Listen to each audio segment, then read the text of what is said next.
and welcome to the third edition of the Ed Files.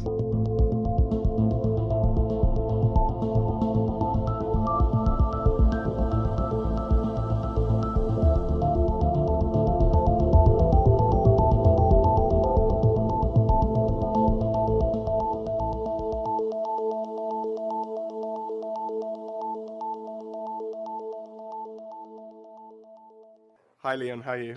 I'm fine. I've had a frantic week, but I'm fine. It's all is good. All is good. So, shall we go into the show notes and talk about what we're going to do this week? Absolutely. Let's give everybody the heads up of what's coming up. As we were told to by feedback before. So we're going to talk about the headlines. We'll go into follow-up. We'll talk about feedback from various people. We'll go into the DFE corner. We'll be looking at blogs and links, and we're going to look at the Learning Scientist blog. Also, Charlotte Pezaro from Australia and her blog about hypothetical learning styles and modalities, and Jonathan Simmons' blog about what various people should do if they're in government. Tom Starkey is going to be talking to us on the carpet this week. We will have a discussion of the What Every Teacher Needs to Know About Psychology, the book by David Didau and Nick Rose. And at the end, we'll have a long interview with Yana Weinstein, and we'll have an RE review by Benjamin Davis. Sounds good. I'm looking forward to this. I've prepared copious notes. When I say that, I've written a few words down on a bit of paper, but we'll be fine. It's Thursday, Leon. We don't usually record on Thursday. Why are we recording on Thursday? We're recording on Thursday because tomorrow I'm live streaming the Research Ed Christmas Do, sort of. It's a kind of little mini debate and discussion about, I forget what it's about, but there's a few people lined up at Hackney Pirates, which is a shop in Hackney, sort of pirate themed, for teaching people to read, or teenagers literacy, let's put it that way. So that's why we're doing it today, because I'll be there tomorrow. Oh, I was hoping to come down, but it's my science department's Christmas do tomorrow, so I'm out celebrating the joyous season of Christmas with my colleagues at my school. So I'm looking forward to that. It was a shame I couldn't come down though. I'd have liked to have caught up with you all, but next time. Yes, the joys of Christmas do's, sort of the hangovers and the noroviruses afterwards. Oh no, I didn't say that. I've had my norovirus. I was particularly ill at the weekend, as has my entire family been. To be honest, we were going down like dominoes, but we're through the other end, and all is well again.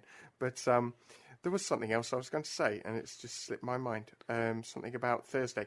Yes, I've just realised that optimal thing about recording on Thursday, a positive thing about recording on Thursday, we're not on Twitter at the moment, so that means we can avoid all the sighing and complaining about the lineup for BBC Question Time, which today seems to be particularly one to miss.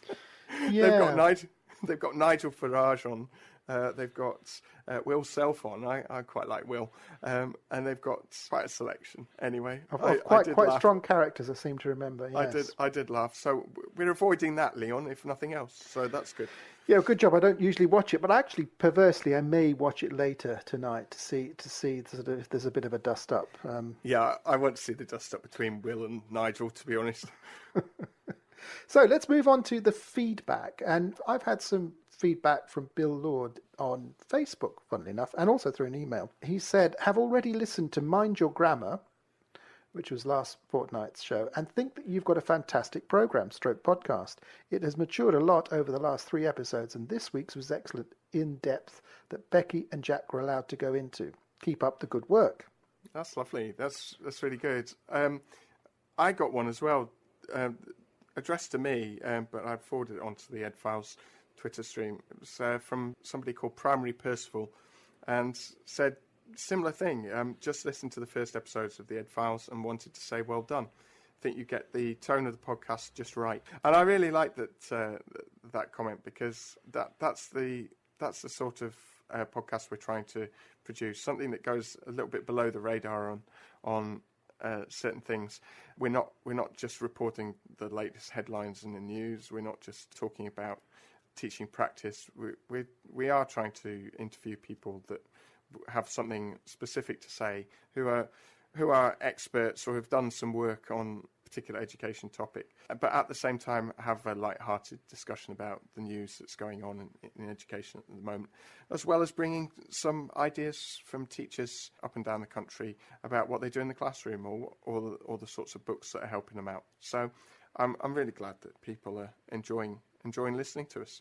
Yeah, I think what we turn to next is, as it's Christmas, so we decided not to do a pantomime, but we happened on we found an exclusive recording of deep in the bowels of the DFE that we thought we'd like to share with you, and here it is, exclusive to the Ed Files.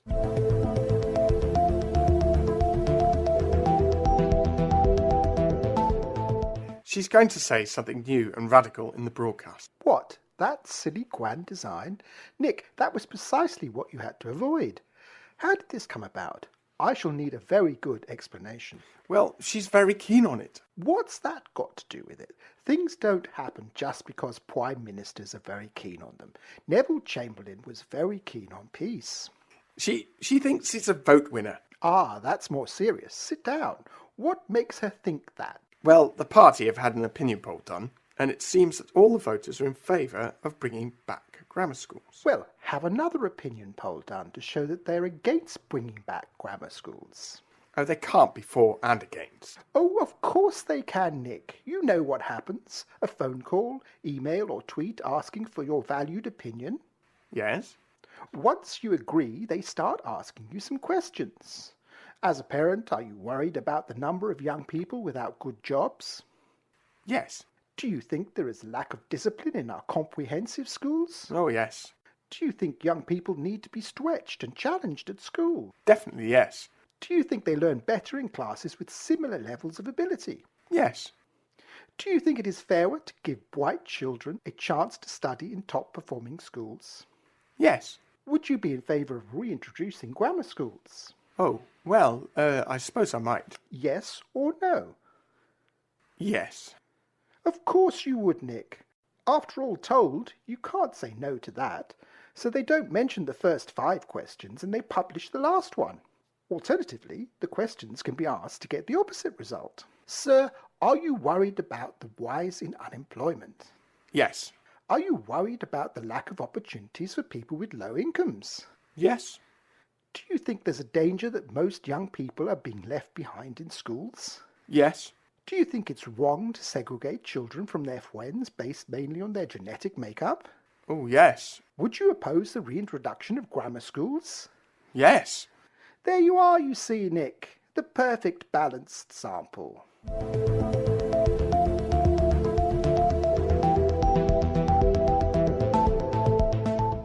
And there's no accounting for sort of thespian talent in that. No. Of course, that's with humble apologies to the wonderful BBC show, Yes Minister. A brilliant sketch, the original, and we thought we'd adapt it slightly to our latest policy challenges that we are having in government. Especially as you've only got until tomorrow, when this comes out, because it's coming out on Sunday, to sort of feedback. And if you haven't, look in the show notes again, because we'll have the link to the feedback. And if you want to look up the Yes Minister sketch, it's called Leading Questions. So just put that in. Yes Minister, we'll put that in the show notes as well. The original and far greater version. But I hope you enjoyed. Right, we'll come on to some blogs. I mean, one of the blogs I want to bring up is the learningscientist.org blog, which has Yana Weinstein, Dr. Megan Smith, Dr. Cindy Woolridge, and Dr. C. Kerper-Tetzel. You can refer to that later when you've listened to the interview I do with Yana. You had one as well, didn't you? Yeah, this is another person who I follow on Twitter. A friend of mine who went over to Australia, Alam Shahar, who wrote a book a few years ago now called The Young Atheist's Handbook, and he was going around Australia promoting the book, and bumped into Charlotte over there, I believe. So they know each other. So I've followed her on Twitter for a while now, and occasionally engage in conversations with her. But she wrote a brilliant blog a couple of days ago now, which is going through the arguments for and against learning styles And I want to make this perfectly clear. She's thinking about this from a scientific point of view of, if there were such a thing as learning styles, how could we test for it? What would be the outcomes? What would we see? And then going through all those arguments to basically break down the arguments for learning styles and discuss the issues that there are with them, and the fact that there are no mechanisms that support the concept. In science, generally, if you come up with a theory, you've got to be able to have some form of observation. Now, this is quite often used as an argument against evolution, for example, to say, well, we can't observe evolution, long-term evolution happening over time. The general put down is that when have you seen a species evolve? Well, that's not quite what we mean by observation, but that we have observed effects in the real world, physical effects in the real world, that are able to be explained by our theory. And also we're able to design tests that are able to either prove and disprove the theory. I'm skitting over a whole load of the scientific method there, but she uses her blog to really dig down just a few paragraphs on each little question and explaining, well, what should we do with this problem that we seem to keep coming up with, that people seem to not want to get rid of, this myth of learning styles. And she tackles it really well, and much better than my explanation of her blog, I must say. It's really worth a read. It's called Hypothetical Learning Styles and Modalities. See Pezaro, wordpress.com. We'll put the link in the show notes. Yeah, it certainly sounds more constructive than what went on about learning styles this week on Twitter, which was just something I'd like to gloss over. Really, it's not. Well, I think we should gloss over a majority of stuff that's happened on Twitter this week, because we could spend the whole show talking about positives and negatives of Twitter. It's been quite a week. The language that some people are using towards schools that they disagree with, I find really unnecessary. The propensity to liken everything, now that we've got Trump coming into the White House, to fascism, and liken everything to the rise of the alt-right or the alt-left. Everything's descending into hyperbole, to be honest, and I think it's probably partly to do with the end of the amazing year that has been 2016, with all its ups and downs and downs and downs and downs. We're reaching the end, and 2017 had better be better. That's all I can say.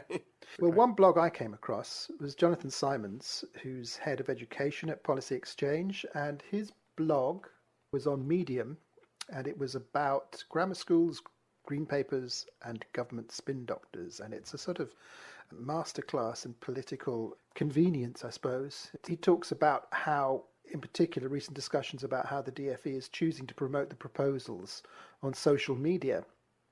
And it's exposed an understandable lack of recognition both as to what government consultation documents are for and what role communications and press teams play in the modern civil service. So what he does was he peels back the lid, and that cuckoo is no comment on this at all. He peels back the lid on the green paper and says, it's set out for discussions, proposals, which are still at a formative stage. And he talks about the role of civil servants with that in mind, and what their role within that context is. And he talks about the Civil Service Code and the Civil Service Proprietary Guidance, and the 4 key duties of all civil servants. That's integrity, honesty, objectivity, impartiality. I don't seem to remember that very much when a certain person kept posting winning at some point.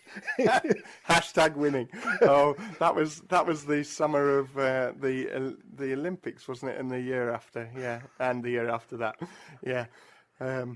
Tory Education Twitter account, wasn't it? Yes, I think it was. We won't claim who it was, because that claim was made by. But nevertheless, Jonathan's actual blog is, of course, quite interesting. He goes into confidentiality, and he sort of shines a light on some of the grey areas and the fine lines that people are involved with. So if you're if you're a sort of politics wonk, and I will use that word, politics wonk, you might find that whole blog quite interesting. Yeah. Translation. I don't know what a wonk is. Leon has told me that he basically means nerd. So but if you're a politics nerd or wonk, then this is the blog post for you. I found it fascinating, actually, and it actually made Tim Loynig's session at Research Ed, I've talked about before, made much more sense about what he was saying. He hadn't read the Green Paper when he gave his talk, and had he read the Green Paper, he wouldn't have been able to give the same talk, because as a civil servant, he is governed by these rules that Jonathan is talking about. The civil servants are there to advise, and ministers decide, and then once they've made that decision, civil servants pretty much have to toe the line, and if they are putting out information that some of us might consider biased, that's because that is their job to do that once that decision's been made. I don't know about SPADs. I don't know how SPADs fit into the scene, but the civil servants definitely. Yeah, fascinating. Now, the other thing speaking of Twitter and so on, we probably weren't speaking of Twitter, but I'm doing a terrible segue. I had a tweet a couple of days ago that was my most retweeted for a while. 27 at latest count. I'm not quite the retweet king of Twitter, but there we go. I was still pleased with it because it was a little comment that I sent to our schools minister, Department for Education, talking about some evidence from the OECD. They have just released a load of facts and figures which come under the heading of PISA. This is going to be a topic that we're going to cover in a later podcast. And it was science as well. Yeah, they were looking at the pupil outcomes across the world in science education specifically this year. So shall I give you tell me about your tweet first, and I'll give you a few headlines from the document. Yeah, please do, because I've not had a chance to read through it, but I did read this article that was in the TES, which is, I'll give you the headline, which was PISA 2015 advises governments that all students would benefit from less selection. And the crux of it that they are talking about selection within schools and selection into schools.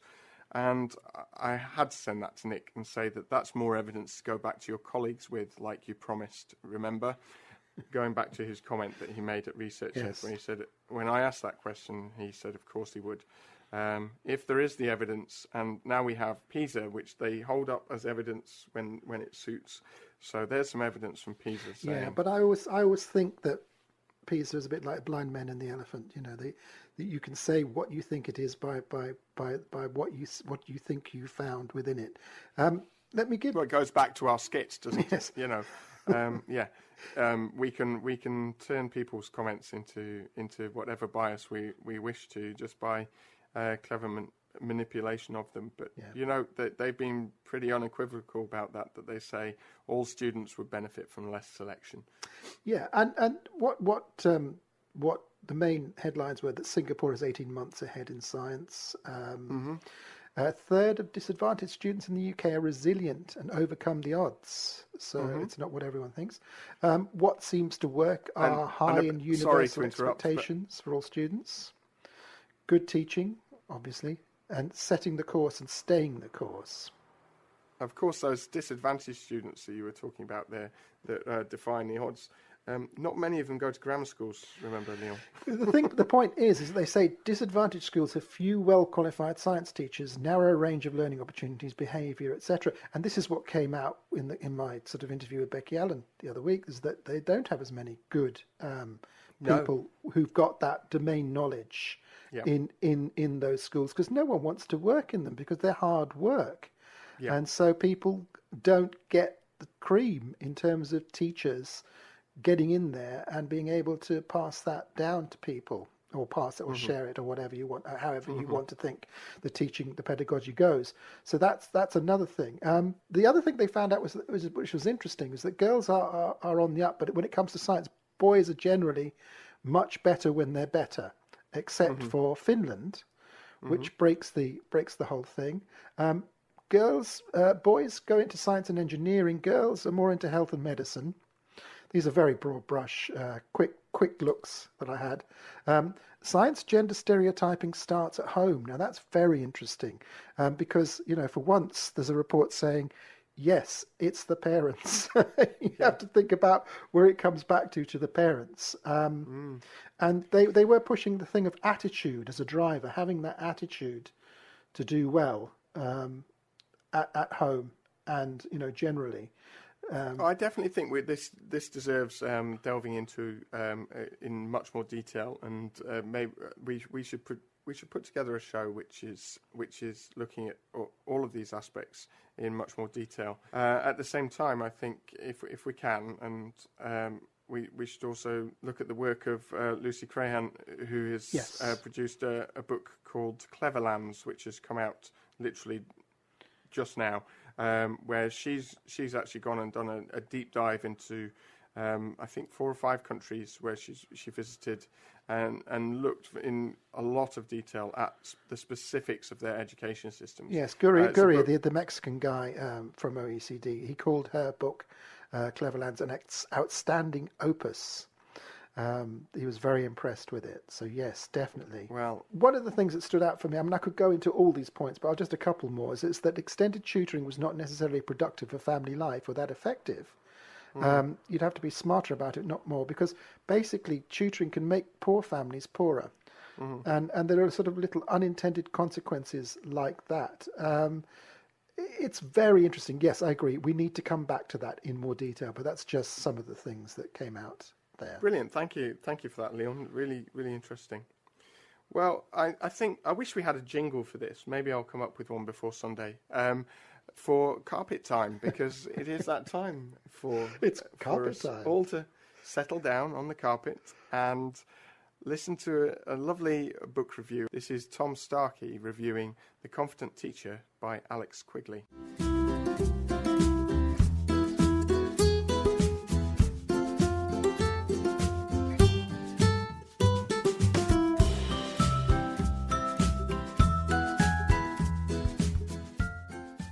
Hello out there, my name's Tom Starkey and I've been asked by the wonderful people at the Ed Files to review a teaching book. This may not be the wisest move on their part because I am not particularly fond of teaching tomes. This goes back to my initial teacher training where I was giving a reading list that was practically a document in irrelevance, and that meant that I never really held much faith in some of the texts that I have been given during my career about the job that I do.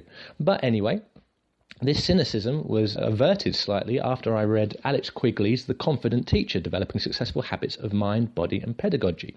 What we have in this book is we have Mr. Quigley giving us a kind of blueprint of how to be a confident teacher, in his words that he uses.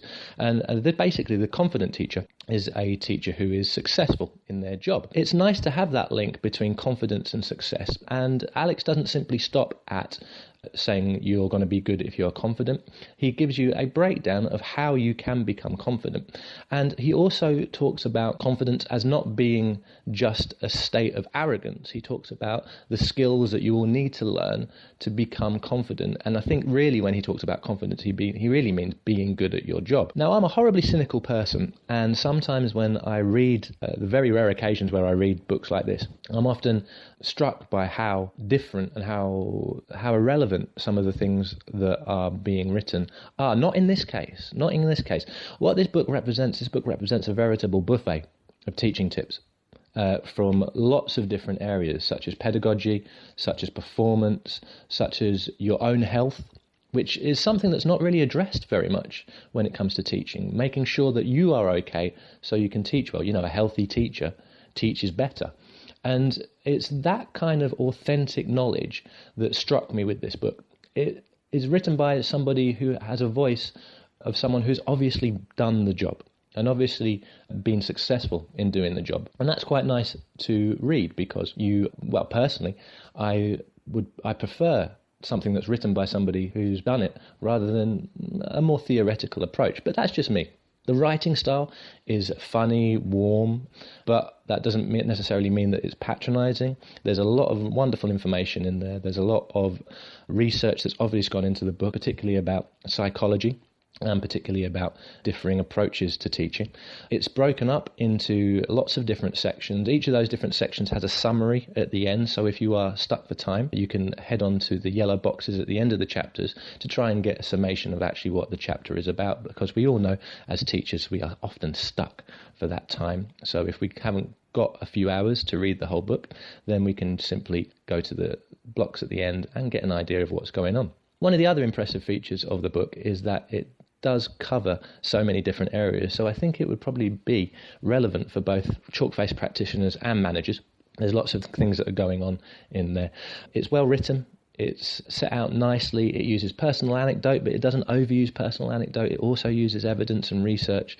And all in all, I was very, very pleased that I got to read it. If I was going to level one criticism at the book, it would be that perhaps it is a little too densely packed.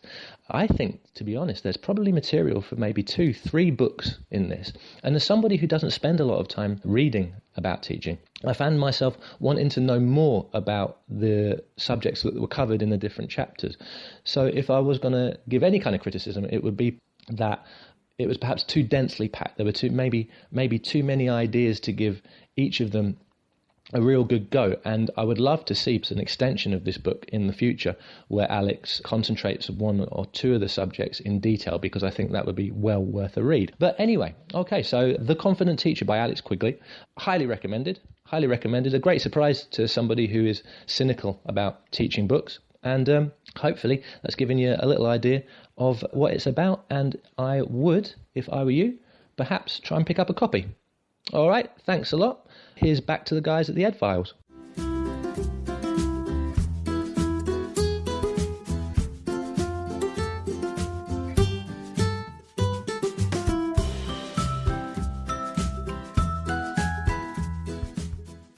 Great review there from Tom, and I've delved into Alex's book, The Confident Teacher. I cannot claim to have read very much of it yet.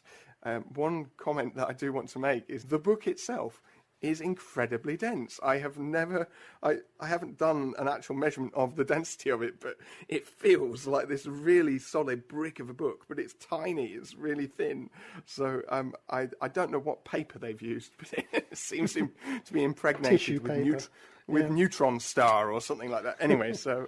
well, the same really applies to the book that we're looking at this week, which is... Yes, true. What every, I've got it in my hands now. What Every Teacher Needs to Know About Psychology by David Didau and Nick Rose. And I have to say that I read this on holiday.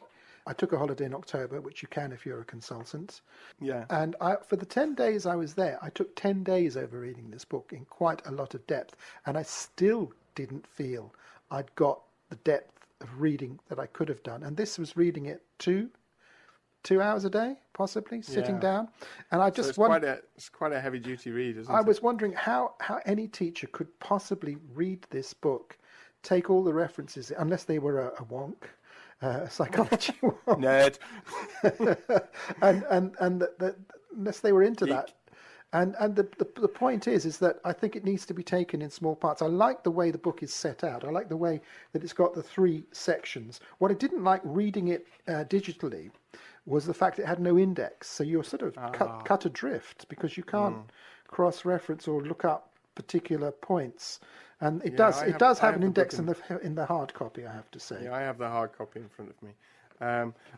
I have to be honest, Leon, I have not completed my homework. I haven't read the entire book. I've read sections of it, areas that I thought might interest me in the discussion that we might be having. It's informative.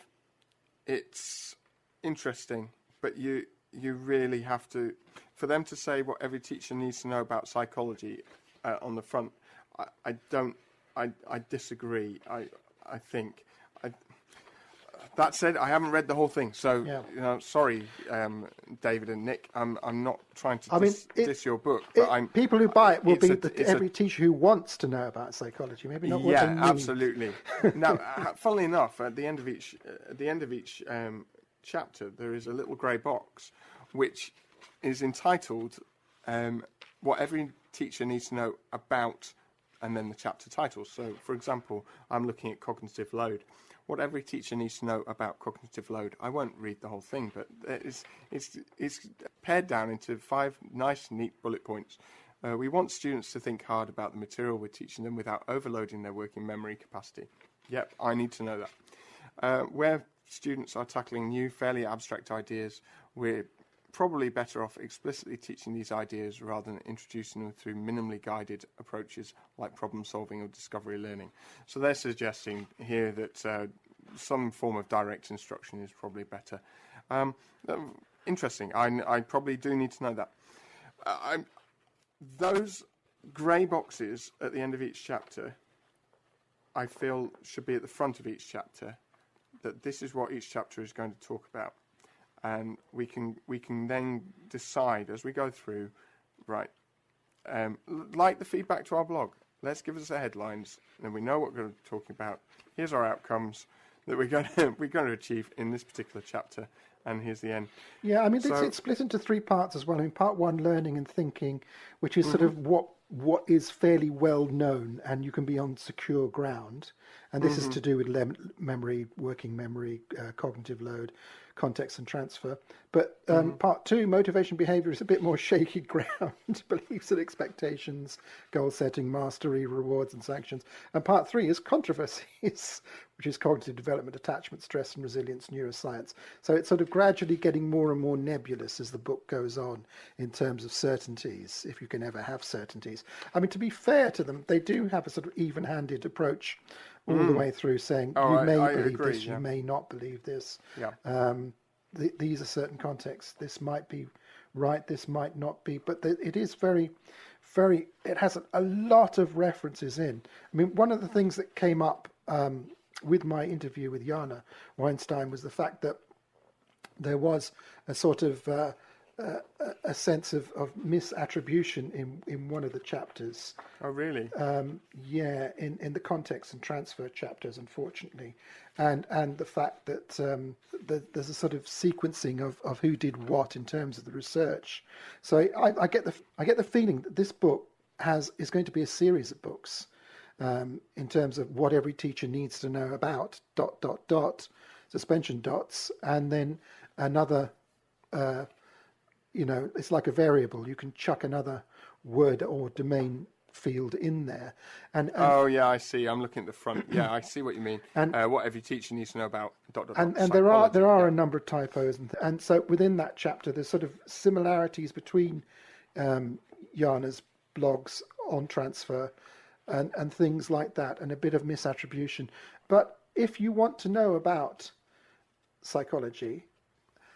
this is the book to get. It's a very thorough read, definitely. But you're not going to be able to sit down and read it all in one go. I think you probably just take a specific chapter and spend a term over it.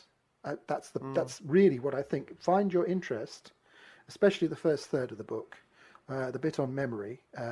You might like to sort of pull some cognitive science points, of stuff you've read recently, into this. Well, yeah, there was one more comment before I do that. I was reading through, and I have found the bits that I've read very, very interesting. So when I was saying before about the grey box at the end is what every teacher needs to know, I'm not trying to patronise and say that teachers don't need to bother with all the rest of it. They just need the grey box at the end. What I am trying to make the point, and I think you did as well, was we literally there's not enough time in the world to read. Be honest, all of these books that are coming out at the moment, and the grey boxes of this book are really useful summaries. Actually, really useful summaries to refer to, and then if you want to go and read some more, that interests me, and going into more detail. I mean, the irony for me was the fact that my executive memory was totally flooded by it, and the other thing that got me was the number of acronyms in there.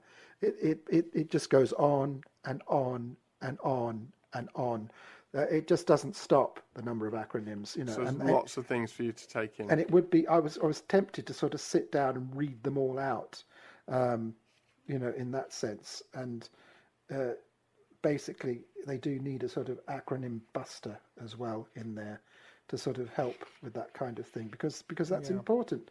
And as you say, the grey boxes do help. They do focus your mind on that. I don't know if there's any way around it, really, apart from splitting it into 3 books.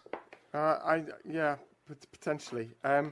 Interestingly, though, there's also the balance of the chapters. So we've got some rather long chapters, which are absolutely fine to read through.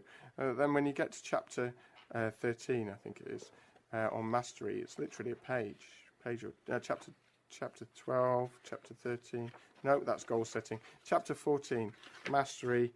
It's 1 page, 2 pages, 3 pages, and then that's it. We're on to the next topic.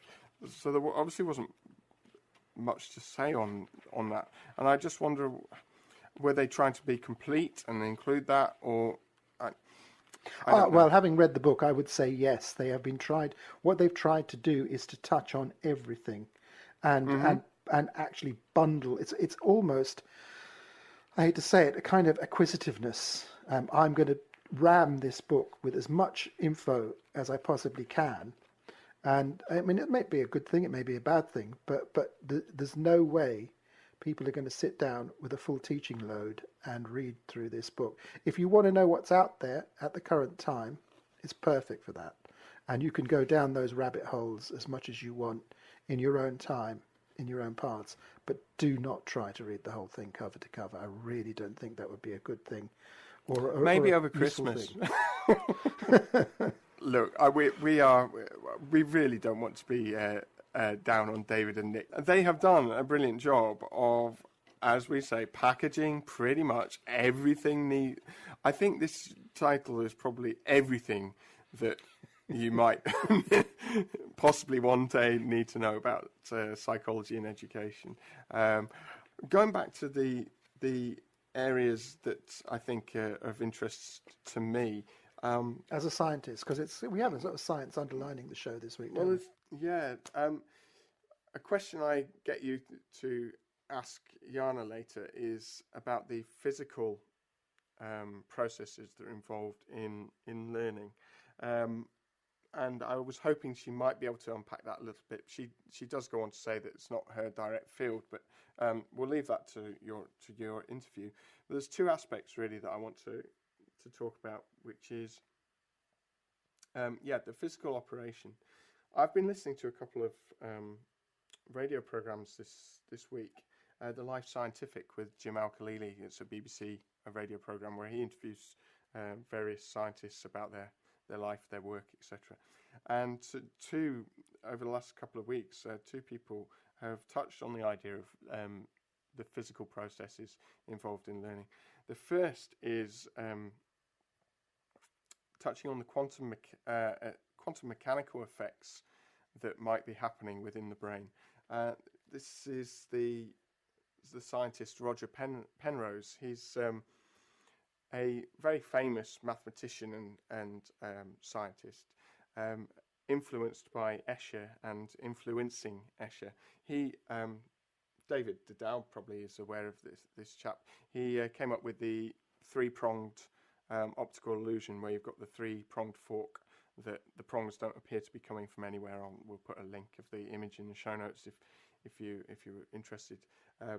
David's talked about that in the previous book that he's done, and he was talking to Jim about his theories, started back in the 90s, looking at the quantum effects that might be happening within the brain, within the cell structure of the neurons themselves.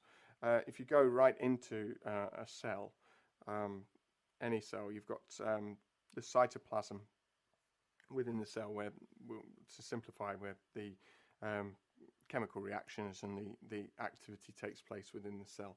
And some of that structure is in the form of something called microtubules.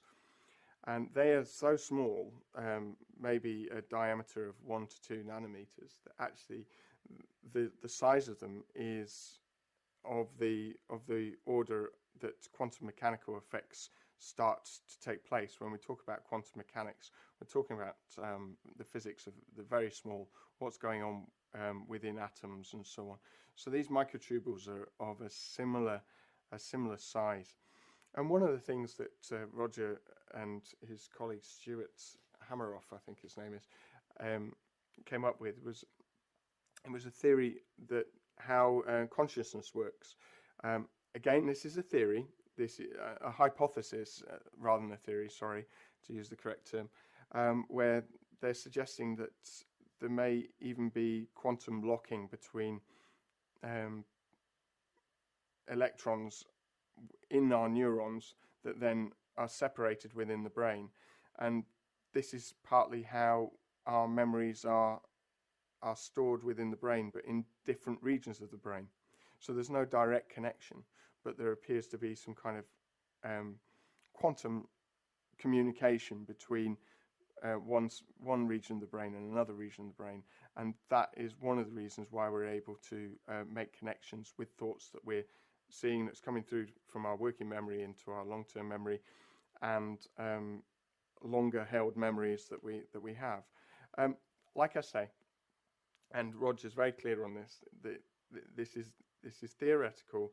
There are plenty of people that are arguing that might argue against this and say no, they don't think this is how it's happening, but they are coming up with ways of researching the physics involved in the biology. And for me, that is fascinating, because that's us really delving in deep into how our brain physically works. Most of these applications are, of course, done on the brains of small mammals, mice and rats, but the physiology is very similar to the human brain. The other chap that was on the same program, different episode of the same program, was a scientist called Richard Morris. Now, his area of expertise is looking at how we record spatial awareness within our brains, and how we record our how we remember where we are in the world. And we build up a very extensive map of our physical universe that we live in, both us as humans and other animals as well that is studied.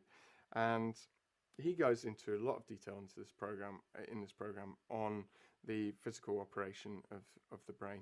So looking at how they actually measure physical activity in neurons, to the point at which at the moment, Leon, they are able to isolate using drugs neural pathways and turn them on and off allow the pathway to still exist, but stop the strengthening of that pathway. So in other words, stopping the mice or the rats that are going around their mazes from learning any further, but allowing them to retrieve information that they already have in their memory. This links very nicely to the idea of what we talk about when we're referring to short and long-term, or working memory into long-term memory, and the idea that we're laying down paths into our memory. I like to think of it as you've got this jungle that you're hacking away with a sword or a knife, and laying down a path, and that's your first kind of laying down of a memory. You're getting all that information in from your senses, from your visual, spatial senses, and your audio as well, and you're basically building a path at that stage through to certain regions of your brain.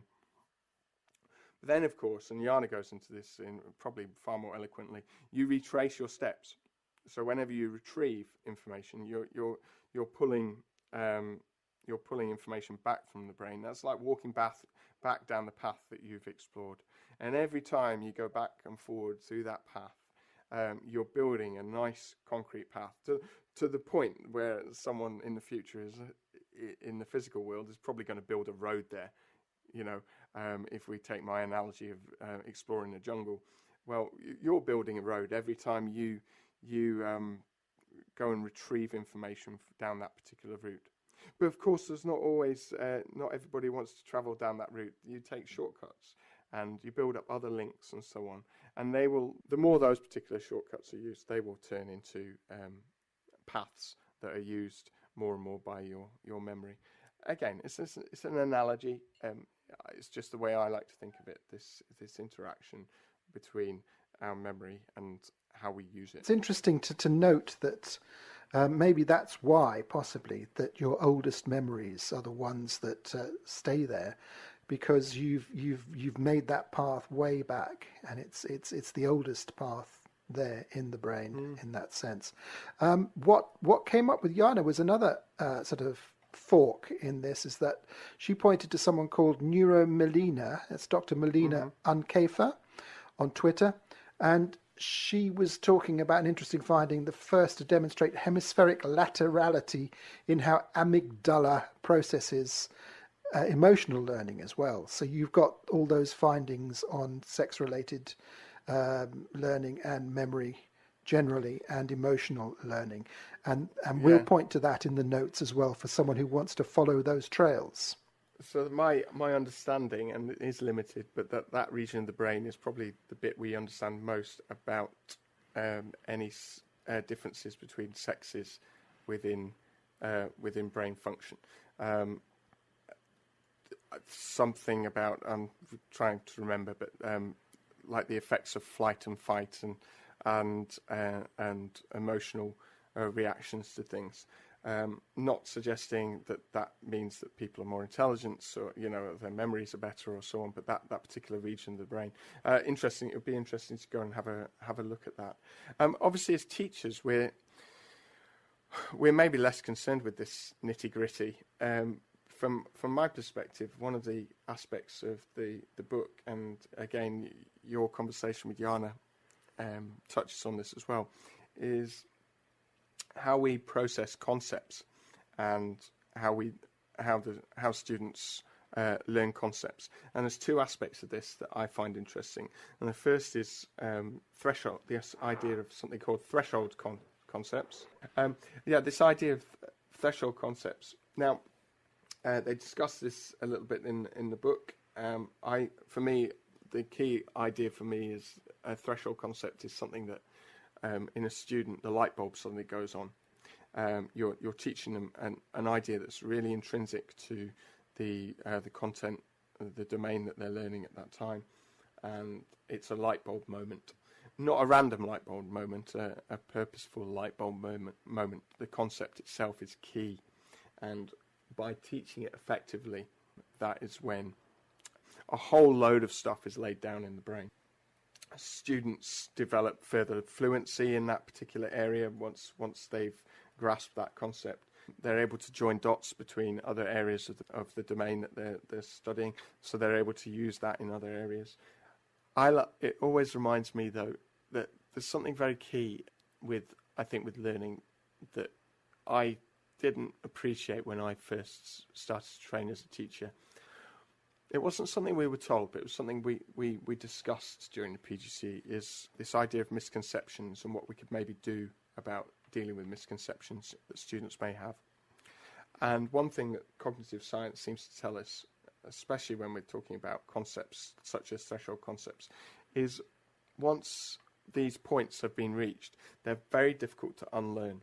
So, and that's the same with a misconception. Once a misconception is, in other words, once that path has been laid down sufficiently well within the jungle of your brain, even if it's the wrong path and it's going to lead you to a cliff that you're then going to fall down and be eaten by crocodiles, whatever, it's very difficult to unlearn that. You can only build alternative routes around, and the idea of threshold concepts that are very difficult to unlearn. Yeah, I mean, what Daisy Christodoulou and her work on looking at assessment also talks about sort of those, how to sort of develop good multiple choice questions that will sort of fill it out whether someone has learned something quite precisely within the context as well. Yeah, so that fits into the jigsaw as well in some cases.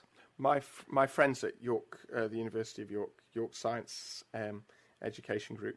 They've done a lot of work on this as well, looking at appropriate assessment questions, diagnostic questions that tell you very clearly, what a student does and doesn't know without having to go through reams and reams of tests. Very, very clever questions that, and the design of those questions is really difficult. Again, talking about time we have as teachers, it's very difficult to come up with those questions effectively. And this is where teachers sort of, I've seen, and I put down a lot of mind maps of teachers who all came to the conclusion about threshold concepts, and a lot of people did sort of, holding cards up and different things. But this is where a little knowledge is a dangerous thing, I think, in some cases, because some people will try and do an RCT, and it really just shows you superficial learning. Whereas you say, if you're a learning scientist, and you know that if you take it, that this sort of design of the questions is a non-trivial thing. You're not going to stop there, because you're actually going to build in all the parameters that may be misleading you in terms of your assessment criteria as well, if you see what I mean. So you have to be very careful about how as a teacher, as a lay teacher, you might actually think, oh yeah, well that gives me quite a good idea about where they are and what they know, whereas it might not be in the long term, if you see what I mean. It might not be the best way of doing things. It might be on the way to doing something, but then you've got the extra hurdle of that finessing that design, if you want. Yeah. So the last aspect that really interested me as a teacher was the idea of how the brain works with schema, and how it works with concepts, individual concepts. I've been very slowly working my way through a book by Engelman, who describes in a lot of detail how to categorize concepts. That's not looking at it necessarily from a cognitive science point of view. That's just looking at it from almost a logical point of view, a logical breakdown of how things should be taught. There's another book as well that is more about cognitive science and applying it into education, and that is a book by a chap called Frederick Reif, and it's called Applying Cognitive Science to Education. Working through both of these books and reading David's book and reading Yana's blogs, and basically trying to immerse myself in as much of this information as possible, just so that I have a better understanding of how to design my learning, the learning structures that I'm building when I'm teaching. This idea of concepts and how the brain almost pigeonholes ideas, like numbers. So my driving license, for example, there's a certain section in the middle of it. I never remember the order of it. I know it's based, the order of that number, I know it's based on my date of birth. But I can remember dates of birth, no problem at all. I can remember dates easily. And the reason for that is the date is a specific thing that you put into a pigeonhole. My year of my birth is 1977. That in itself is a concept, 1977, as opposed to the number 1977. I mean, when schemas first came out, when I first read about schemas, I also had a newborn, and I was obsessed with looking at how he used circles to teach himself things. Now he became obsessed with categorizing cars, and he was categorizing them by the hub plates often. Oh, really? With the circles. He had a thing for circles, definitely. And it was sort of looking at that and seeing how he'd memorized or known what all the different cars were called. He was able to sort of put down a whole sort of categorizing thing. And he was very, very young, because he was only, at the height of a hubcap at the time. So that was fascinating to me as a teacher. It is fascinating. I mean, it seems to me that the brain likes to categorize things. It's how it makes its storage of information. Again, this is me just talking off the top of my head. The physical processes, as we've discussed before, that it seems to me that the brain appears to like to put things into categories. It's maybe how it more efficiently stores information. And the learning that we that we talk about in the classroom is basically the sum of all the parts of all these little snippets of information that the brain is taking in, and it's able to pull from all sorts of directions at almost any point to then assign new meaning to. It's fascinating, but again, from a teaching point of view, if we're wanting to make our the learning that our students are doing more permanent, the key message that comes from David's book, from other things that I've read as well, and from Yana's blogs and the interview that we're about to play, seems to me to be that we need to pay very close attention to this idea of making students retrieve information from their memory regularly to build up those pathways in the brain, and that will lay down stronger memories for them to be able to use either for their exams, if that's what we're thinking about, or for them to go and learn in the future.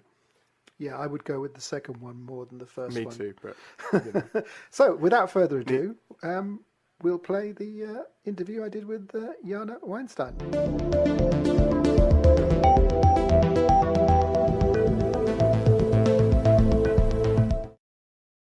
Right, I'm with Yana Weinstein.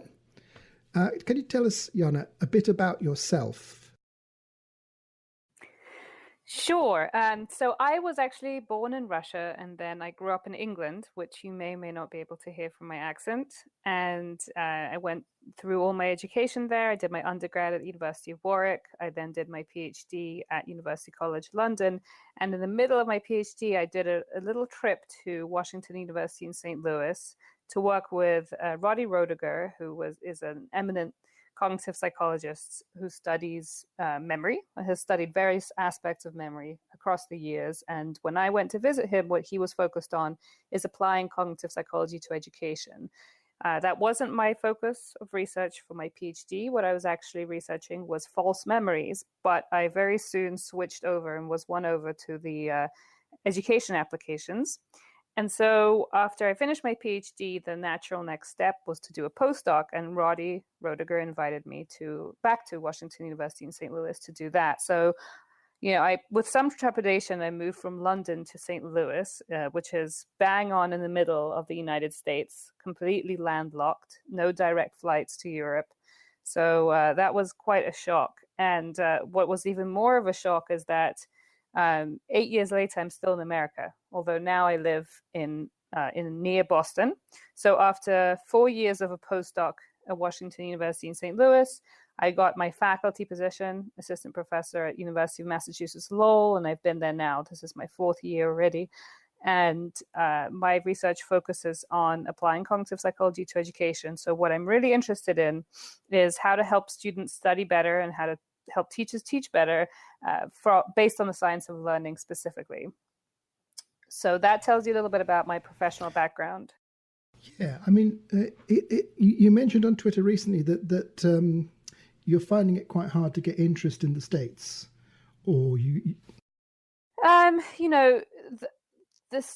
I've actually found something just last night that potentially contradicts my impression, because there is this contingent of people who are actually local to here who are hosting a huge conference in the science of learning. It could just be that it's such a huge country that there are many different things happening and that I'm not yet tapping into some of those networks. But what happened was that in the past year, I've had lots and lots of interest from teachers in the UK who are trying to apply the science of learning in their classrooms. And we haven't had as much of a reaction from US-based teachers. We have had some, but proportionally, given the size of the countries, we would expect a lot more from the US. But in fact, we've had a lot more from the UK. And it could just be a function of the audience that we've reached on Twitter. It could mean absolutely nothing, but it could represent a real effect. Difference between countries. I actually would quite like to dig deeper into that, but I'm not sure about what research tools one would need for that. Yeah, I mean, my gut feeling is there wasn't much interest here either until Research Ed came along, and it sort of primed the interest from Twitter into real life. So once you started having people meeting up and there was a physical space where people could meet up, then you actually got an amplification of that happening. And it's grown and grown since then. So maybe it might be a rearguard thing that's going to come over to the States, as there have been a couple of ones recently, and grow from there. Who knows? And Australia as well. I mean, as you say, you'd have to find out the research tools to track that. But so, I mean, having just read David Didau's book and Nick Rose's book, it was rather overwhelming. I mean, I was on holiday in Turkey and I had 10 days, and it took me 10 days to read it. There's over 100 acronyms in there. You know, it's for the ordinary teacher who isn't an aficionado. Maybe you'd like to just explain some of the simpler concepts about what you're trying to do and your organization. Because I notice you make a lot of use of social media, video, all those sort of techniques to try and get this across to people. Mainly in the first instance, I think your students, you were saying. Yeah, so let me tell you how we got started, because I think that gives you some idea of what we're trying to achieve. So it all happened serendipitously and completely randomly. One night I was sitting there at home and I realized that this work that I've been doing in applying cognitive psychology to education wasn't really being applied. I was publishing papers, a few people in the field would read them. This is fairly typical for any scientific field. And that's about it. It wasn't really going beyond the academic articles. And I had been teaching a course to a small number of students who were about to graduate, and it was a course on applying cognitive psychology to education. And as part of that course, I taught the students effective study strategies. And what would happen would be that students would say to me, wow, you know, geez, if I'd only known these strategies when I started my college education, not when I was about to graduate, that would have been very helpful. And so I thought, you know, why are we not reaching out to students who are starting out and just students at large, as opposed to just students in our own classrooms? So I went on Twitter, and at that point I had maybe 100 followers, and I didn't really use Twitter to tweet anything other than silly things. I would follow news outlets and pay attention to what was going on in the world rather than putting anything out there. So I searched for combinations of phrases such as test tomorrow or how to study. And what I found was that many students take to Twitter to express their frustration with their inability to study and the stress of upcoming exams. So I started responding to these complete strangers. And, you know, my handle said that I was a professor, so I guess it looked fairly legitimate. And of course, a lot of their responses were, who the hell are you and why are you answering me? But some of the time, they actually responded positively and were grateful for the study advice. You know, how much study advice can you really put into 140 characters? It was very, very brief. Just, you know, have you tried testing yourself? You know, try to concentrate for 20 minutes and then take a break. Nothing really, you know, huge, but apparently a lot of these suggestions were used to these students. And some of them actually tried it out. Some of them then replied a few days later that it had helped. And what happened was that Dr. Megan Smith, who'd been a colleague of mine at Washington University in St. Louis, but we hadn't really worked together, she noticed because she had started using Twitter for her class. And she said, what are you doing? And I said, oh, you know, I'm trying out this thing. And she said, well, we need a hashtag for that so that, you know, people can follow it. And then overnight, she said, well, actually, let's just start a whole Twitter account so that we can tweet from that.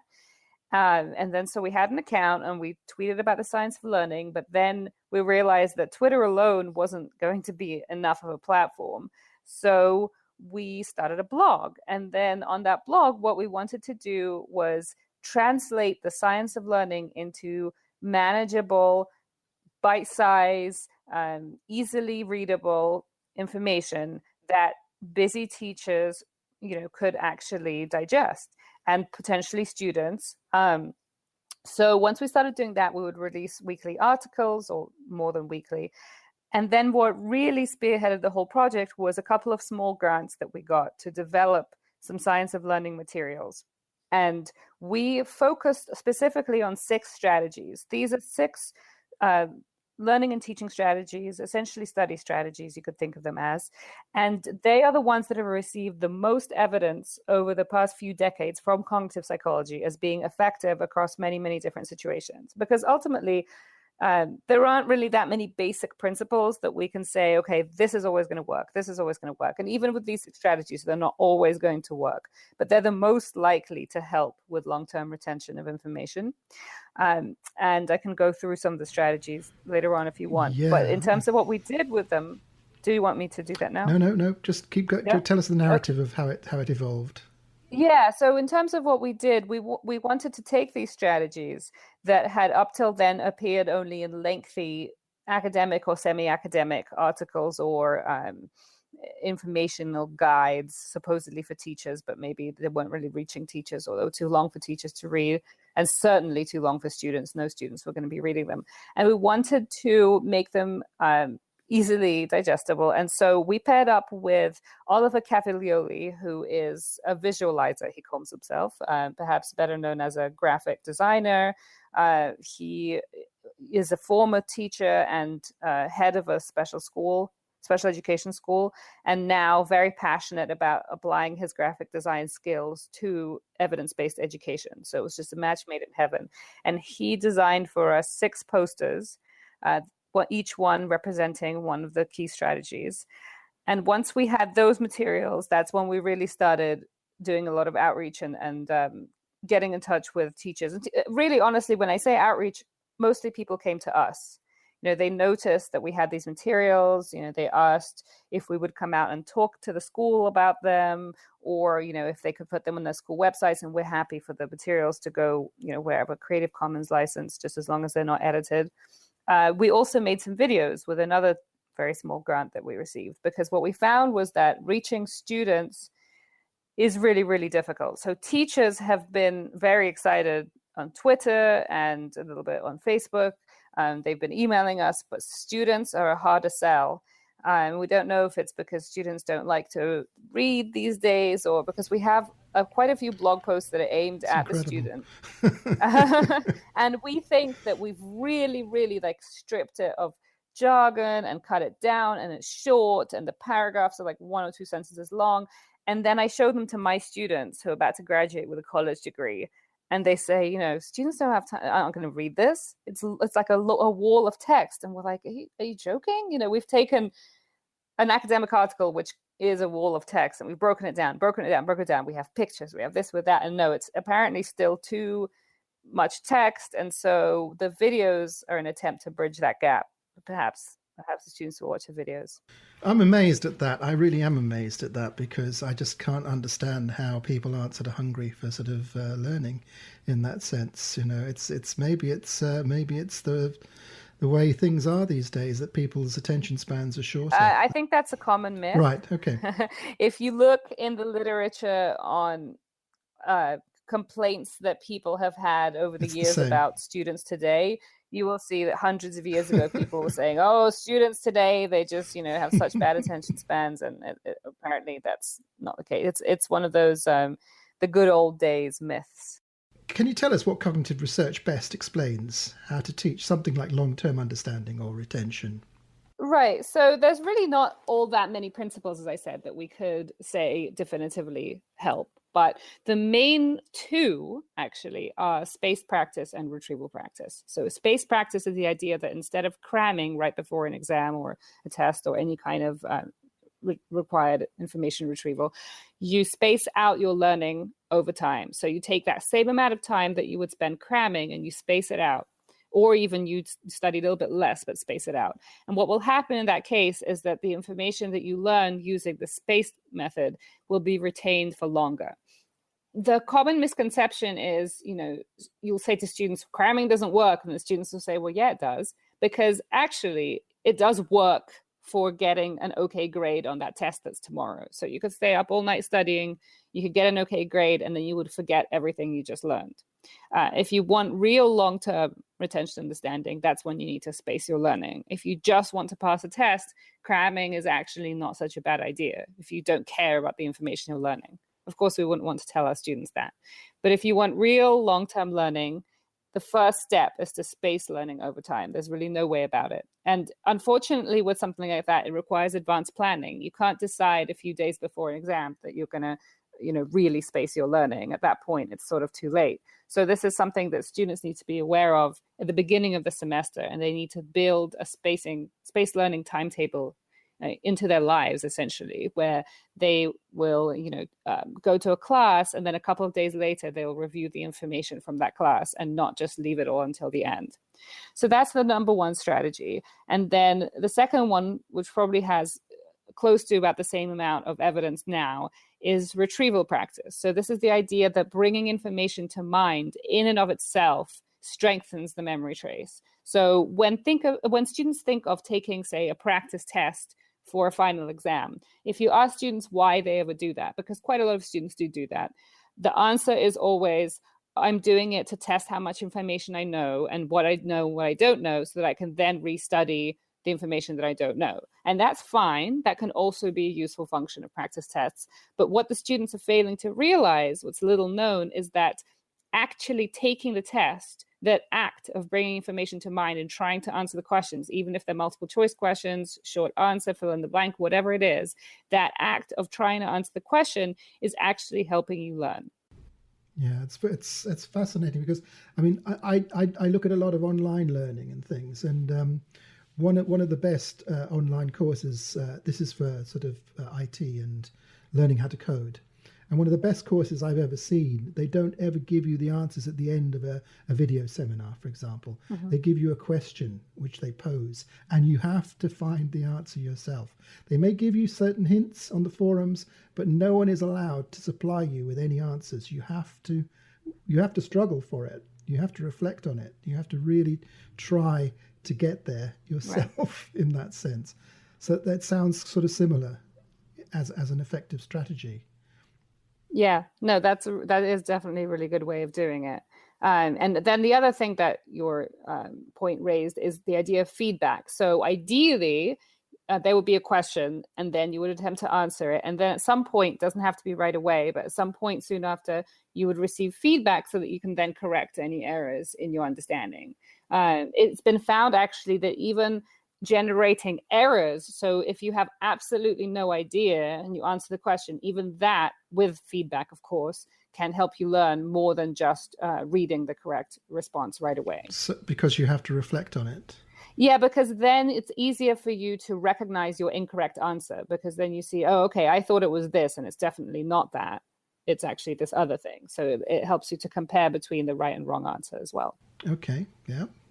What else? Yeah, so those are the two main strategies that have received the most evidence. And then there's another 4 strategies that also have moderate evidence, but just not as, there's either not enough research on them yet to say very definitively that they work as well as spacing and retrieval practice, or they work in some cases, but there are caveats and they don't work in all cases. Mm-hmm. So an example of that one would be dual coding. So the idea that we encode pictures and words with separate pathways. So if you're studying some information and you study it both as a picture and as text, you potentially have 2 pathways by which you can remember that information later. So at test, let's say you forget the description, but you can remember the image, then you can sort of reconstruct the answer based on the memory of the image. And so combining visuals with words can be an effective way to study. The caveat there would be that there is such a thing as overkill, with too much information presented at a time, too much in terms of cognitive load. If you have a complicated diagram and text at the same time, or complicated diagram and then the presenter is describing it, but describing something a little different that doesn't map onto the diagram, then you might overload the listener. So it's not as simple as just include pictures with everything that you present to the class and then people will learn better. It's a little bit more complex than that. You might just short circuit too much information going in the pipe. Right. And it's also very important for the pictures to be relevant, because you can also distract people with irrelevant information if your pictures are there just to decorate. What about, say, something that's slightly cryptic? That's the other thing, which would be interesting. That it is related, but you have to sort of attach another third bridge to that? Has there been anything done with that? That's an interesting point. Nothing comes to mind in terms of a specific paper, but what I think would be the moderator there is whether the students actually get the link. I think if the students get the link, then it could be helpful. If they don't get the link, then it's not going to help at all. It's only going to distract. I'm thinking in terms of a joke or something like that, that you insert in there, that then it might be a bit more memorable. People say it shouldn't be fun, but maybe something like that is a bit more precise. Yeah, so Megan Smith actually wrote a great blog post on that recently about what students actually remember from the examples that we present them in class. And there is some concern that if you insert something like a joke or an illustration of something, people will remember that and not the underlying concept. And actually what the research shows is that that's not the case. The students are more likely to remember things like jokes than other content.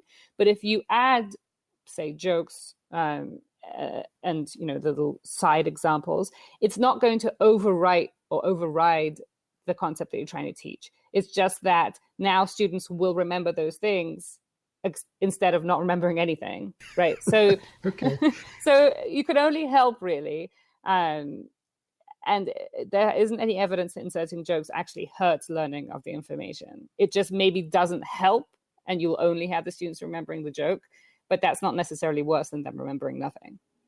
Okay, so let's move on. What are the other things? Okay, so I've talked about 3 strategies so far: space practice, retrieval practice, and dual coding. Another one that's related to space practice is called interleaving. Right. And so what that involves, and in practice, it actually looks very similar to spacing, but it's on a finer grain. So when you sit down to study, and let's say you're doing something that involves problems, such as math, physics, something like that, and you're trying to do a set of problems, perhaps for homework, what tends to happen is that the problems will be set for homework will be very similar in nature because you've just covered a particular concept. Say you're a child who's doing how to calculate the area of a triangle. And then you'll come home and you'll have like 10 triangles to calculate their area from, and that'll be your homework. Now, what would be actually better for learning is if those problems were interleaved with other types of problems that were studied in the past.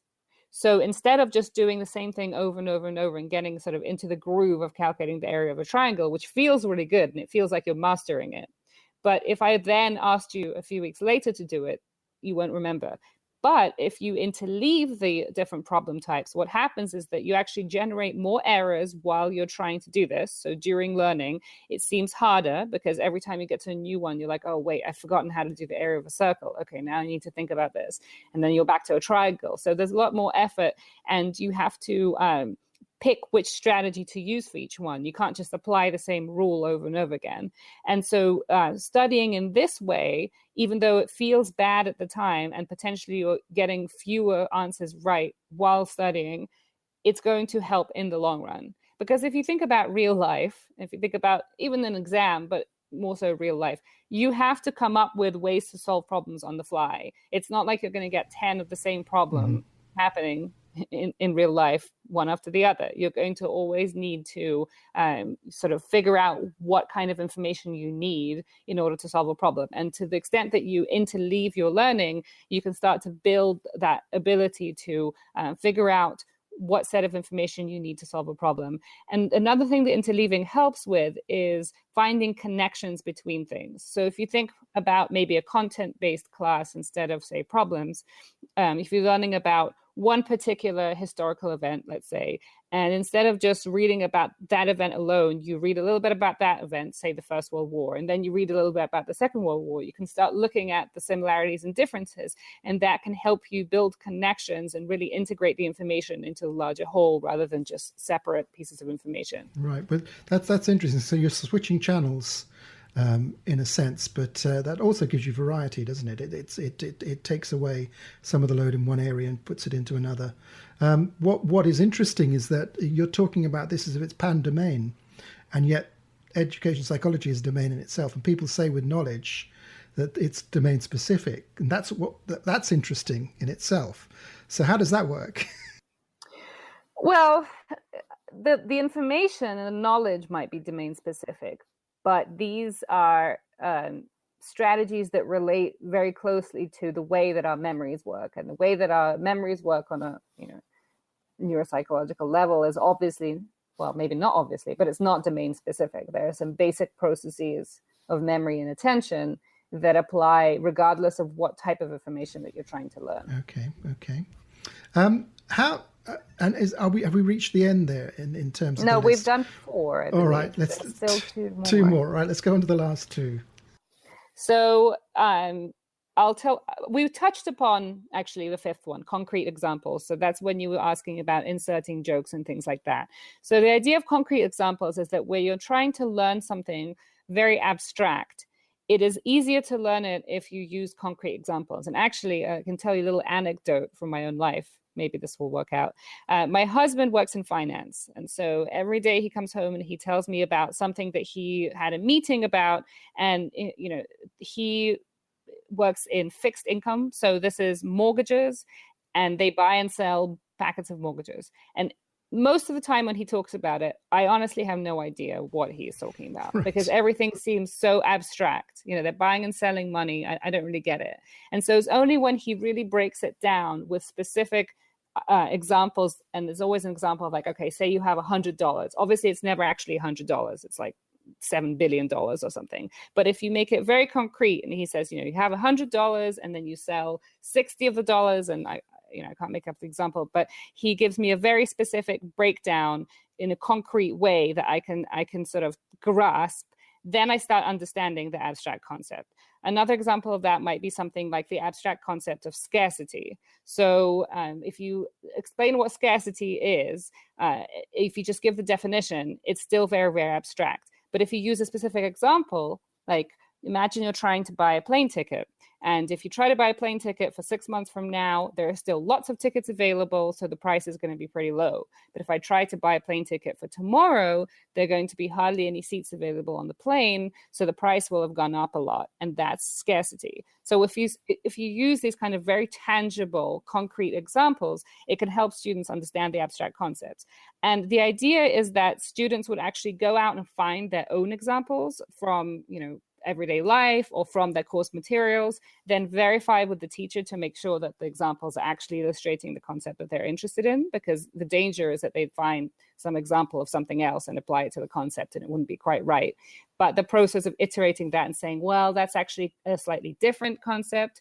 And then eventually the hope is that students will be able to generate their own examples to illustrate a concept. And that's when true understanding has taken place. If a student... Well, it's very much like when you go down to early years teaching, where children have to have manipulatives with blocks. So, 5 is an abstract. So how do you actually get that over? You have to manipulate in lots of different ways what 5 is, in a sense, before you actually get it. It's a similar thing at a lower level. It's a good point. I mean, I think at the lower levels, we actually do a lot of these good strategies, funnily enough. But it's as the kids get older and we get into sort of high school adulthood where we think, well, now we don't need to use any of these strategies because they're not children anymore and they should just be able to read along abstract text and understand it. But the fact is that our brains don't work that way. Well, that's always struck me with grammar, because you immediately launch off into meta-length language with grammar.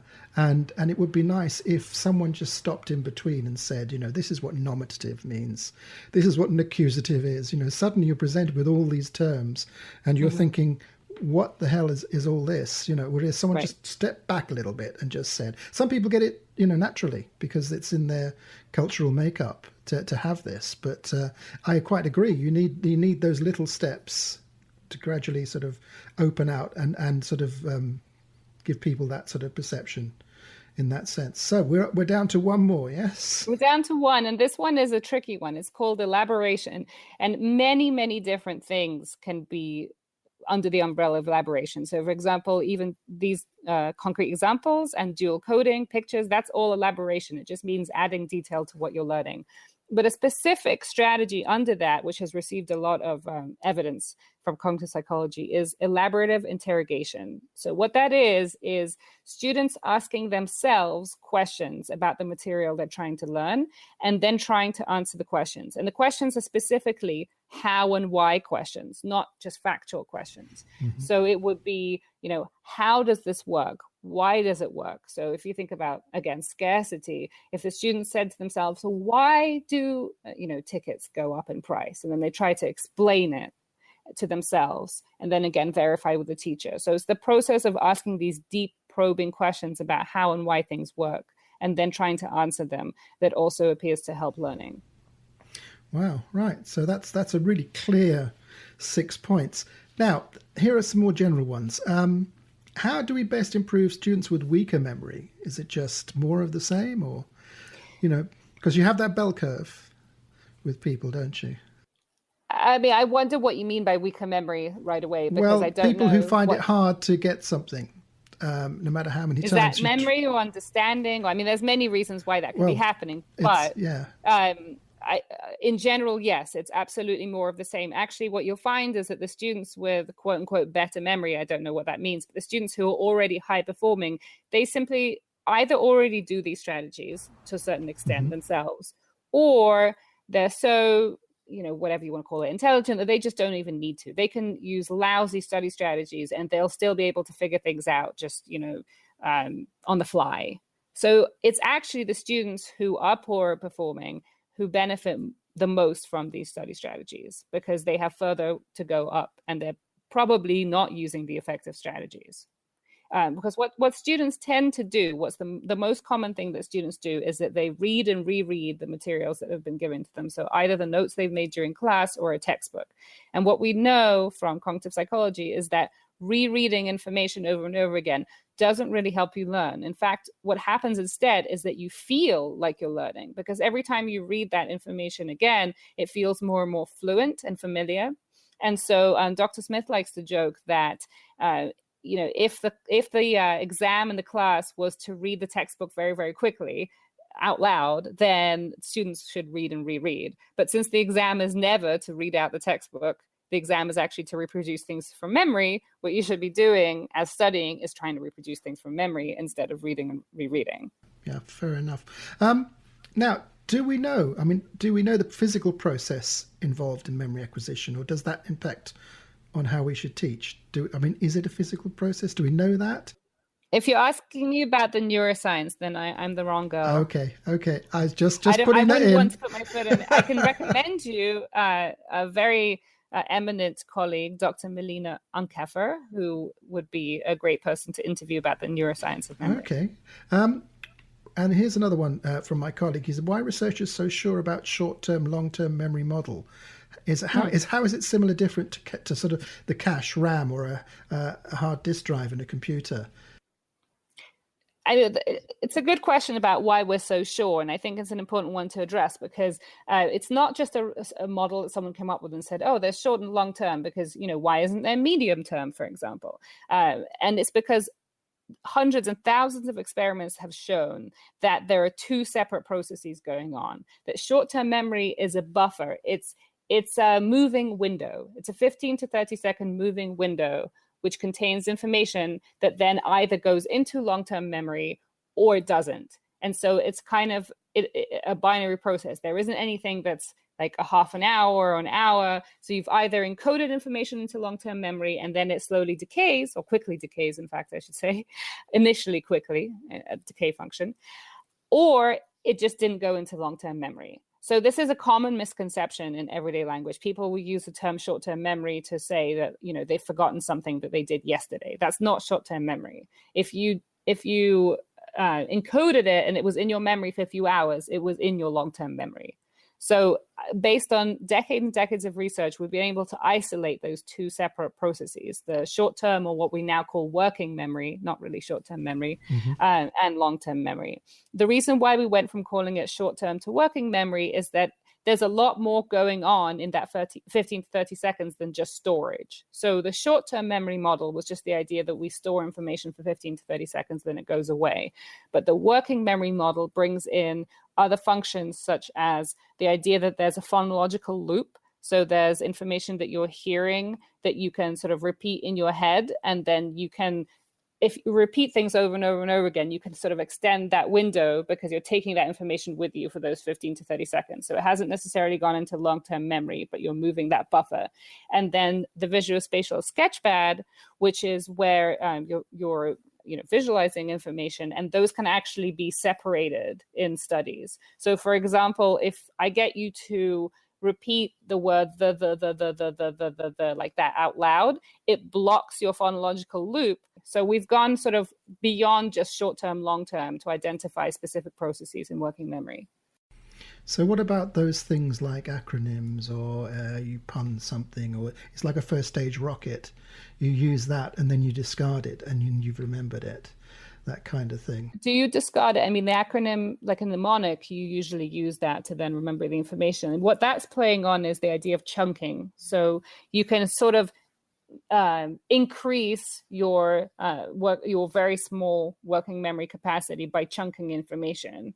Maybe not exactly what you're saying, but let's say I'm asking you to remember a phone number and it's got 10 digits in it. If you just tried to remember them digit by digit, you wouldn't be able to do it. But if you then think of it as 344, then you can chunk that information and you'll have just 3 chunks. So acronyms are a way of increasing, sort of getting around the very small capacity of our working memories and being able to store more information by chunking. Yeah, it's a similar thing where you walk around a room and you attach a piece of information to each part of the room as you walk through it, that old Roman thing. The memory palace, yeah. And also I sort of pun things. If I can't remember people's names now, I have to pun on their names to help me remember in that sense, and then visualize it, that kind of thing. But there are some people who have got faster processors than others, aren't there? Because my son in particular, he only ever seemed to take things in once or twice and that was it. You know, I mean, I found that was phenomenal. And some people are like that, you know. So is there any sort of reason for that people can find? Is there an underlying research on that? Sure, there's a lot. It's also a little political, but as with most things in genetics, I feel it's something like a 50-50 split between, you know, our genes and the environment, right? So no one can quite agree if it's 50-50, 60-40 or whatever. But I think in general, there's 2 main contributing factors, and one is your genes and one is the environment and education and peers and, you know, all sorts of things like whether your parents encourage reading and things like that. But there's a sizable amount that we can influence that isn't just genetic. And I think we need to focus on that. So where are you going to go from here? That's a good question. So we're thinking of more ways that we can reach a larger number of teachers, because ultimately I think the way in for us is via teachers and not directly to students, because students are not really seeking out this type of information. And what we think that it's important to reach high school students and not just college students, because by the time the students get to college, you know, they've already sort of ingrained bad study strategies and it's maybe a little too late. Ideally, we would have these good study strategies embedded in the curriculum, even starting from primary school. And at that point, the teachers would be mostly the ones doing the work of embedding it into the curriculum. And then as you work your way up to high school, the idea would be that the high school students would start taking responsibility for their own learning and integrating some of the strategies into their own habits. And then by the time they get to college, they're ready to be independent studiers.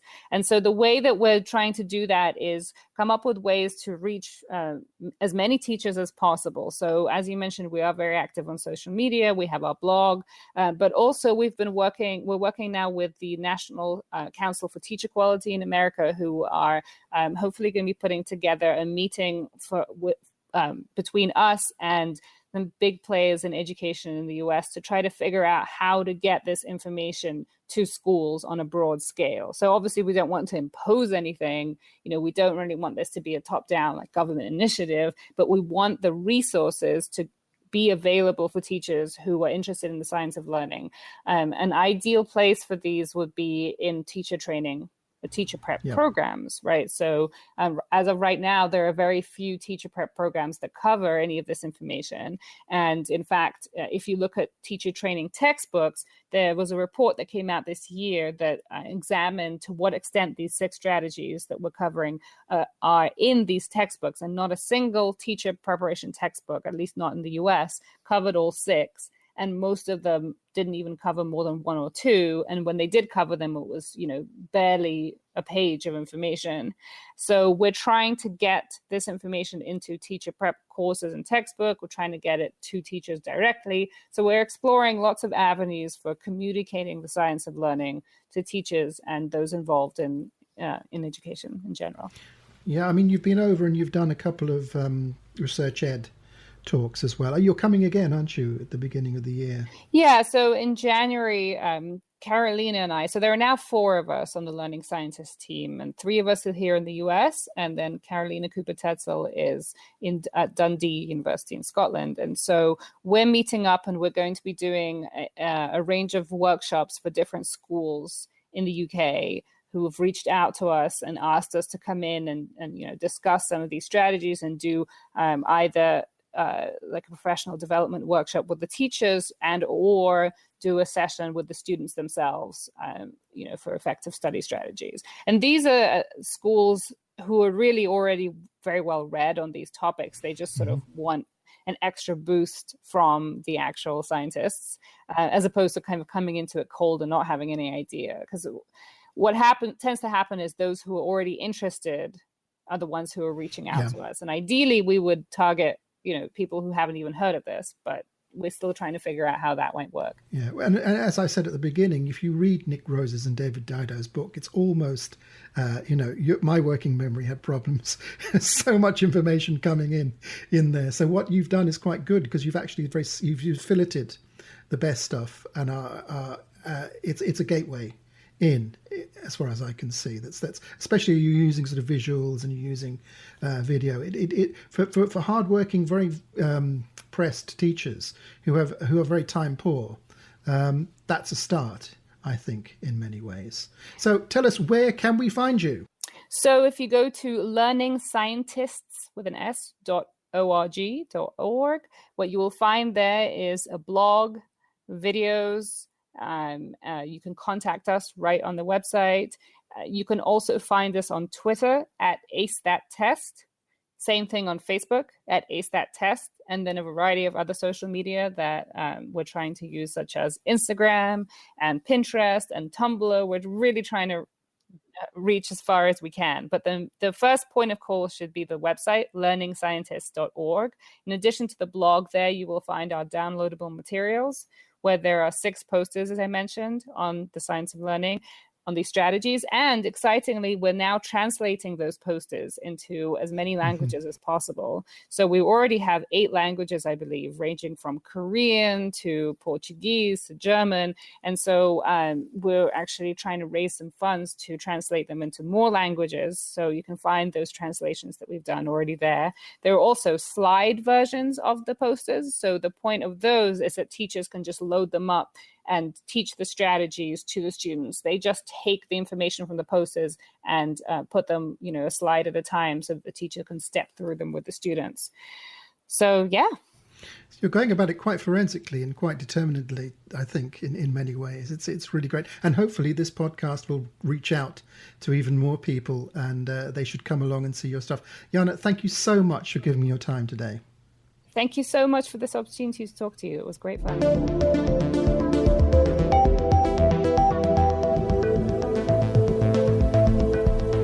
Leon, I thought that was a fascinating interview with Yana. I think she's clearly somebody who has done a lot of work into how we learn and how teachers are able to improve their practice to enable their students to learn better.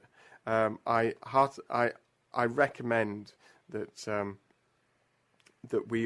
if you are a teacher who at all has any spare time to go and look, or even if you don't, I think you need to make the time to go and look up learningscientists.org.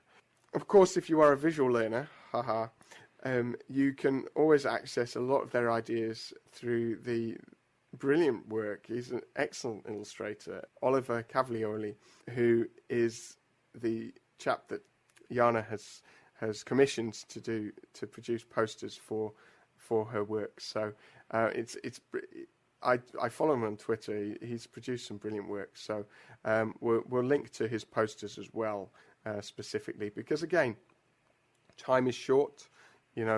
We don't have the time to look at everything. And I want to say that it's not just Yana, it's Dr. Megan Smith, again, Dr. Cindy Woolridge, and Dr. C.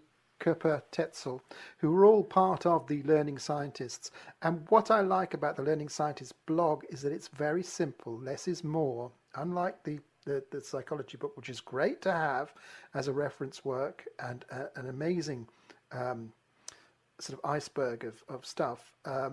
What Yana does is gradually, build on what she's talking about in the blogs and has a very clear, very precise and less is more type way of doing things. She explains, obviously, in the interview that she's trying to get the attention of students and doing it in a multimodal way, very precisely using those theories as well within those multimodal realms, if you want. And I find that interesting as someone who makes media. Of course. And again, something that absolutely shone out during that interview is her desire as a researcher to make sure that her research is of use to us in education, teachers, and specifically to students. She's saying she's not reaching students directly, so her next port of call is to go to all the teachers. Look, she's coming over to the UK in January to do workshops in schools. That's right. She walks the walk as well as talks the talk, which I quite like. Absolutely, yeah. So, hopefully, that's given everybody a large taste of what is going on in the field of cognitive science and scientific working on the brain. Some of it is obviously a lot deeper than you would want to go into for your day job as a teacher, but there's loads of information out there, and if you're not accessing at least some of it, you're doing yourself and your students a disservice. So go look in our show notes, find and read what you want. Take it to the level you need to. If you want to go into more detail, you can do, and there are plenty of books out there, including the one we've reviewed today. And to sort of put at the end, as a counter to all this science, we're going to have an RE review by Benjamin Davis on Andy Lewis's GCSE Religious Studies for Edexcel on Catholic Christianity with Islam and Judaism student book. So that's a nice counter to all the science we've had at the moment. And I can't believe you're bringing the two cultures debate into our podcast at the end of all that. Oh my goodness me, Leon. Okay, well, let's have a listen then.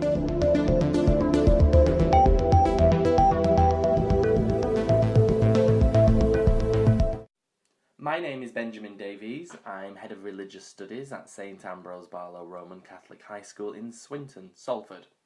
This is a review of Catholic Christianity with Islam and Judaism for GCSE Religious Studies Edexcel A, published by the Oxford University Press. The textbook is aesthetically pleasing, colourful and detailed.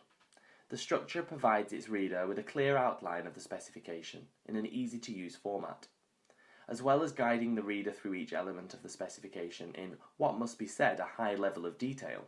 Students are also provided with a guide to the examination-style questions, with clear and engaging annotations. The textbook is suitable for all students since all areas of study within the options are covered: Catholic Christianity, Islam, Judaism, philosophy and ethics, and St Mark's Gospel. Each area of study begins with an engaging, high-quality image, which is modern, appealing, and appropriate for the section. The contents page is clear, with each chapter covering the different points of the specification, followed by revision opportunities and exemplar exam materials. Unfortunately, there is little opportunity in each section for students to practice a range of examination questions, limited only to 2 exam-style questions. In addition, the Build Your Skills questions are often vague and difficult to access for students in lower attaining groups. Equally, much of the language used throughout the textbook, whilst academic and appropriate for very high attaining students, is, from a literacy point of view, a barrier to learning for some. Nonetheless, with each chapter including a short summary of the key ideas and principles, the textbook does allow students to get to the crux of the matter when needed. One useful part of each topic is the inclusion of the specification focus, where information is taken directly from the exam board specification, so that there is no doubt what students are expected to learn. Each topic is colour-coded and therefore easy to find in a classroom scenario.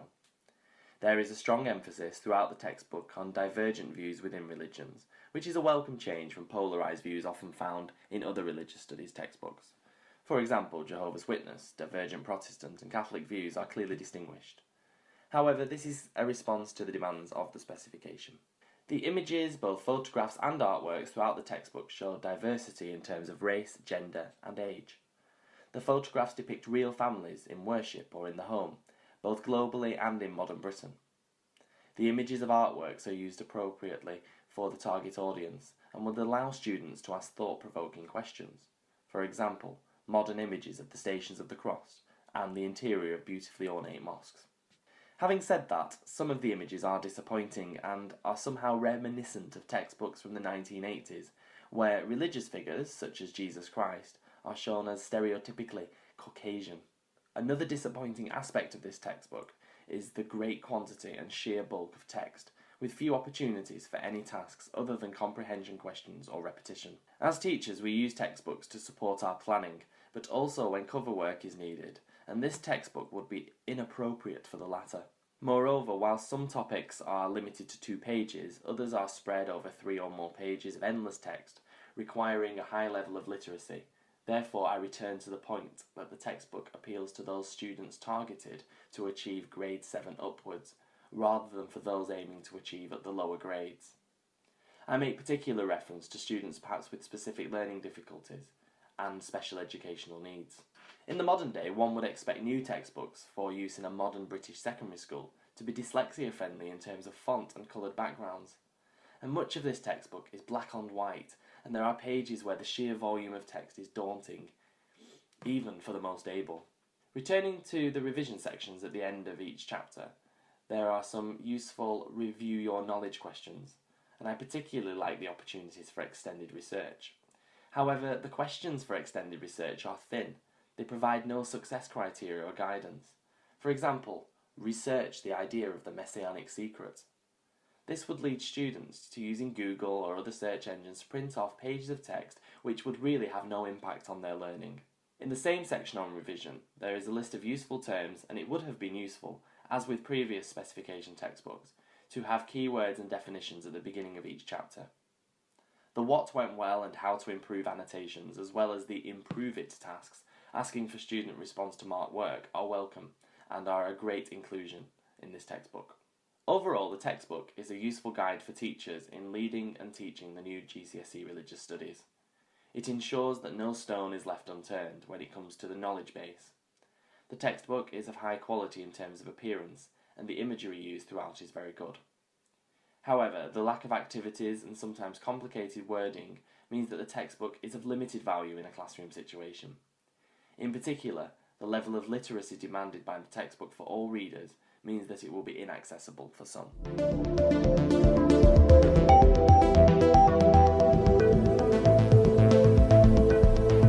I follow Andy again on Twitter as well, and he shares loads and loads of resources. Really, really good person. If you teach RE, really good person. And he runs the RE Hub, which is a brilliant Yeah. organisation as well. Or helps run it, So- I should say. And that's it Well, for this week. I think that episode had everything, Leon.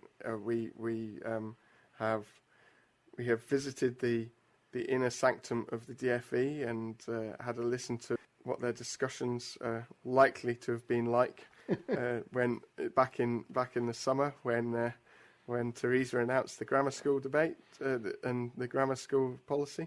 We've shared with you the most insightful book that every teacher needs to know about psychology.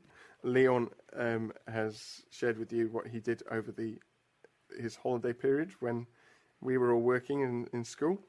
He was reading this book. What else have we done, Leon? Oh, I don't know. Plenary. Here's our plenary. We've done our plenary. We've gone through we've had a couple of reviews, and basically, I just wish everyone, not to get too drunk at Christmas parties next week. Yeah, have a very Merry Christmas. We will be off air, you'll be pleased to hear, for the next probably 3 or 4 weeks. Yeah. Hopefully have a show mid-January. second week back in January.